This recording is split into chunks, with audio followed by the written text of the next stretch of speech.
Այսօր Արցախյան շարժման 38-ամյակն է։ Հավատում եք, որ մի օր Արցախը մեր է կլինի։ Իհարկե։ Մի պարկի։ Ես չեմ հավատում, չէ։ Մեր կորցրածը հնարավոր չէ։ Արցախը մեր ձեռքում էր, տվեցինք նրանց, հնարավոր չի։ Ես չեմ հավատում։ Աստված լինի, բայց ես չեմ հավատում, կոնկրետ։ Հավատում եմ։ Երբ որ Փաշինյանը դուրս գա։ Արցախը հիմա մերն է, ոնց օրից մի օր, ինչ է խոսում։ Արցախը եկել է մերը, մեր էլ կմնա։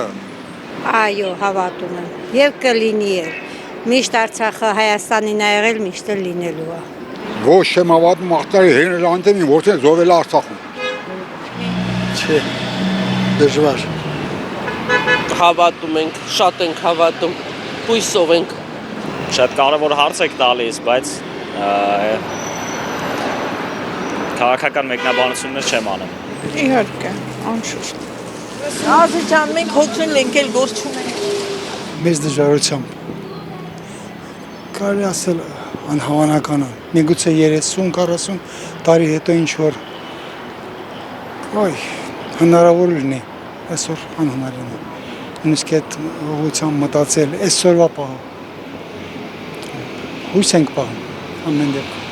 Ես հավատում եմ ու վստահ եմ, որ Արցախը մեր պետք է լինի, բայց դրա համար պետք է ճիշտ ստրատեգիա ընտրենք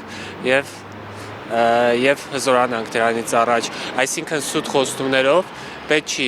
պետք չի հասարակությանը սնել սուտ խոստումները, որ դա կլինի թեկուզ 50, թեկուզ 100 տարի հետո, եթե մենք ուզում ենք անկախ լինենք եւ հզոր եւ մեր ուժով հետ բերենք եւ դա չլինի հերթական անգամ